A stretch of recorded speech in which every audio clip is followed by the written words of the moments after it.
2024 September నెల 7వ తారీఖు శనివారం వినాయక చవితి.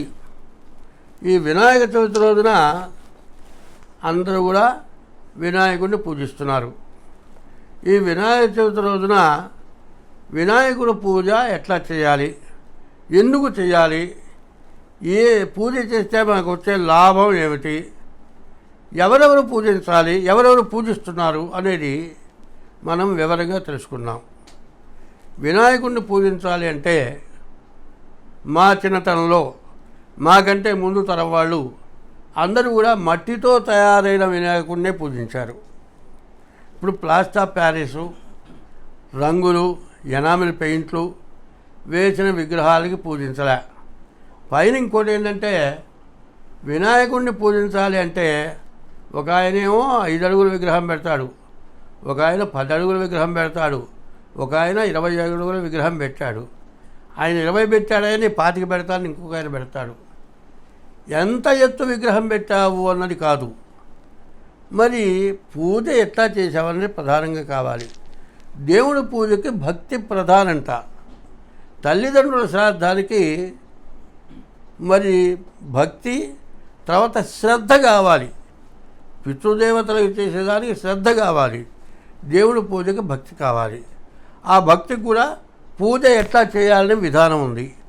మట్టితో వినాయకుడు చేయాలి. ఎట్లా చేయాలి మట్టితో వినాయకుడిని అంటే, మట్టిలో నుంచి మట్టి ఎట్లా వస్తుంది? నీళ్లు ఉంటే మట్టి వస్తుంది. నీళ్లు లేని చోట మట్టి రాదు, రాళ్ళు వస్తున్నాయి. నీళ్లు పోసి కలిపితే రాళ్ళు కలవు కదా. రాతి నేల ఉంది, అక్కడ చుక్క నీళ్లు దొరకవు. నీళ్లు దొరికే చోట మట్టి దొరుకుతుంది. ఆ నీళ్ళు ఎవరు? గంగా అమ్మవారు, ఈశ్వరుడు యొక్క భార్య. ఆయన నెత్తి మీద పెట్టుకున్నాడు గంగ. ఆ గంగ లేకపోతే ఎవరు బతకలేరు. కాబట్టి ఆ గంగలో నుంచి వచ్చినటువంటి మట్టితో మనం వినాయకుడిని చేస్తున్నాం. మన వినాయకుడి తల్లి ఎవరు? అమ్మవారు, గౌరీదేవి. ఆ గౌరీ దేవి దగ్గర నుంచి మట్టి తెచ్చి మనం పూజిస్తున్నాం. ఎట్లా? మనం ఏం చేస్తున్నాం? దేవుడి దగ్గరికి పోతున్నాం అంటే మరి దేవుడి ప్రతిష్ఠ చేయాలి కూడా. మరి 4 సావళ్ళు మట్టి తెస్తాము. గుర్రాలు, ఏనుగులు, మరి ఆవులు, వృషభాలు, ఇట్లా 5 చోట్ల రథశాల, ఇట్లాంటి చోట మట్టి తెస్తాము. ఆ మట్టితో వినాయకుడిని చేసి పూజించాలి. అంటే 5 రకాలు: గుర్రాలు, ఏనుగులు, ఆవులు, ఎద్దులు, రథం. ఈ 5 చోట్ల మట్టితోటి వినాయకుడిని చేయాలి. అది ధర్మశాస్త్రం. పెద్దవాళ్ళంతా కూడా అట్లాగే చేశారు. అయితే అదంతా కుదరలేదండి. ఏ చెరువు గట్ట దగ్గర మంచి మట్టో, పుట్ట దగ్గర మట్టో తీసుకొచ్చి మనం వినాయకుడిని చేయాలి. ఆ వినాయకుడిని మట్టితో పూజించాలి. ఈ మట్టితో ఎందుకు వినాయకుడిని పూజించాలి అనేటువంటి పరిస్థితి వచ్చింది. ఒకప్పుడు పార్వతీ పరమేశ్వరులంతా కూడా కూర్చున్నారు. దేవతలు 84 లక్షల జీవరాశులు, 33 కోట్ల మంది దేవతలు. ఈ 33 కోట్ల మంది దేవతలంతా కూడా కలిసి ఎంతోమంది రాక్షసులు యుద్ధం చేసి గెలుస్తూ ఉంటే మరి గణానికి అధిపతి, దేవగణానికి ఒక అధిపతిని చేయమన్నారు. అంటే అప్పుడు దేవగణానికి అధిపతి అంటే పరమేశ్వరుడు యొక్క కుమారులు. మరి గణపతి, తర్వాత కుమారస్వామి, సుబ్రహ్మణ్యేశ్వర స్వామి. వాళ్ళిద్దరిలో ఎవరినో చేయమంటే నేనంటే నేనని మరి సుబ్రహ్మణ్యేశ్వర స్వామి అన్నాడు. వినాయకుడు మాత్రం మెదలకుండా కూర్చున్నాడు. కూర్చుంటే జనమంతా అనుకున్నారు, ఓ పెద్ద, మరి పొట్ట, కాళ్ళు సన్నం, చేతులు సన్నం, కూర్చుని చోటు నుంచి లేవలేడు, ఈయన చేతగా కూర్చున్నాడు అనుకున్నారు. కాదు. అప్పుడేమిటి? పరమేశ్వరుడు నాడయా ఒక్క భూప్రదక్షిణ 3 సార్లు చేసి వచ్చి ఎవరైతే ముందుగా చేసి వస్తారో వాళ్ళని దేవగణాధిపతి చేస్తాను అన్నారు. అంటే దేవగణాధిపతిని చేయాలి అంటే అప్పుడు ఈశ్వరుడు ఎదురుకుండా కూర్చొని ఆయన కాళ్ళు పట్టుకున్నాడు. సుబ్రహ్మణ్యేశ్వర స్వామి నెమలి వాహనం ఎక్కాడు, తిరుగుతున్నాడు. అప్పుడు పరమేశ్వరుడు ఏం చెప్పారు? ఒరే, మా పార్వతీ పరమేశ్వరులకు ప్రదక్షిణ చేయరా, భూప్రదక్షిణ చేసినట్లే అని చెప్పారు. ఈయన 3 ప్రదక్షిణాలు పార్వతీ పరమేశ్వరులకు చేస్తే ఆ సుబ్రహ్మణ్యేశ్వర స్వామి 7 సముద్రాలు తిరుగుతున్నాడు. ఎక్కడన్నా స్నానానికి పోయినా గణపతి ఎదురకుండా వస్తున్నాడు. చివరికి తిరిగి వచ్చి, తండ్రి నిన్ను అన్నగారిని కాళ్ళు పట్టుకొని, మీ శక్తి తెలియకపోయింది, నేనే అశక్తుడిని, ఆయన్నే దేవగణాలకి అధిపతి చేయమన్నారు.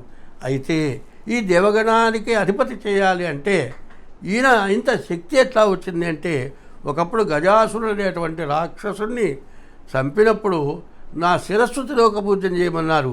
దానివల్ల పార్వతీ అమ్మవారి మట్టితో ఒక బొమ్మను చేసి 33 కోట్ల మంది దేవతల శక్తిని ధారపోస్తే ఆ గజాసురుడు అనేటువంటి రాక్షసుడు ఈశ్వరుడు పొట్టలో నుంచి బయటకు వచ్చినప్పుడు ఆ తలకాయ తీసుకొచ్చి ఆ ఏనుగు తలకాయ మరి ఈ పార్వతీ అమ్మవారు పెట్టినటువంటి బొమ్మ తలకాయ తీసేసి ఈ గజాసురుడు అనే రాక్షసుడు ఆ ఏనుగు తలకాయ పెట్టి ప్రాణం పోశాడు. 33 కోట్ల మంది దేవతల శక్తితో ఉద్భవించిన వాడు గణపతి. అటువంటి గణపతి పూజ మనం చేస్తున్నాం. ఈ గణపతిని దేవగణాలకు అధిపతిని చేసిన తర్వాత అందరూ కూడా పూజిస్తూ ఉన్నారు. అందరూ కూడా ఆయన భోజన ప్రియుడుట. ఎట్లా భోజన ప్రియుడు అంటే, ఒకప్పుడు పార్వతి కాకుండా ఈ పార్వతి కళ్యాణం అప్పుడు ఈయనెప్పుడు పర్వతరాజు పుత్రిక పార్వతి, ఈ పార్వతి కుమారుడు ఈయన పసిపిల్లవాడై ఉండగా మరి ఆయన భార్య దాక్షాయణి మరణించిన తర్వాత ఈ పార్వతీ పుత్రుడిని తీసుకొని ఈ దాక్షాయణి వివాహానికి వచ్చారు. ఈయన చిన్న పిల్లవాడు. 33 కోట్ల మంది దేవతల్ని పిలిచి భోజనం పెడుతున్నట్ట పర్వతరాజు. ఆ పర్వతరాజు ఎవరు పెట్టినటువంటి భోజనం పెట్టాలని చేస్తున్నాడు. ఇట్లా చేస్తూ ఉండగా ఈ పిల్లవాడు గణపతి పరీక్ష చేయాలని ఆకలి అవుతుంది, అన్నం పెట్టమన్నట్ట. దారిలోనే వచ్చేటప్పటికి అన్నం పెట్టమంటే అందరూ దేవతలంతా పెట్టండి, పిల్లాడికి ఎట్లా అన్నం పెడతామంటే అప్పుడు పోయి మరి పర్వతరాజు అడిగితే ఆయన అన్నట్ట, పిల్లవాడికి అన్నం లేదంటారా, పెట్టండి అన్నట్ట. ఒక్క ముద్దలో 33 కోట్ల మంది దేవతలకు పెట్టిన అన్నం మొత్తం తినేసేట. ఆకలి అవుతుందని ఇంకా పెట్టమంటున్నాడు. మళ్ళీ పోయి అన్నం పెట్టమంటే లేదండి అన్నం అయిపోయింది, మొదటి ముద్దలోనే తినేసాడన్నట్ట. 3 సార్లు తినాలంటే ఎంత వంట చేసినా పెట్టలేకపోయినారు. అంటే గణపతి మరి ఆహారం ఎక్కువగా తినగలవాడు, ఆహారాన్ని కోరేటువంటి వాడు. కాబట్టి గణపతి ఆహార ప్రియుడు. కాబట్టి దేవతలంతా కూడా దేవగణాలకు పూజ చేసి దేవగణాధిపతిని చేసిన తర్వాత దేవతలంతా పూజించి ఎన్నో రకాల ఆహారాలు పెట్టారట. అన్నీ తిన్నది కాక ఇంకా కొన్ని చేత పట్టుకొని వస్తున్నట్ట. నడవలేక కింద పట్టారట. చంద్రుడు కళ్ళతో చూసేటప్పటికల్లా ఆ చంద్రుడు కళ్ళతో చూసినందు వల్ల పొట్ట పగిలి ఉండాలని బయటకు వచ్చినాయట. అప్పుడు పార్వతీ అమ్మవారు శపించింది, ఎవరైతే వినాయక చవితి రోజున నిన్ను చూస్తారో వాళ్ళకి నీలాపనిందలు తప్పవు.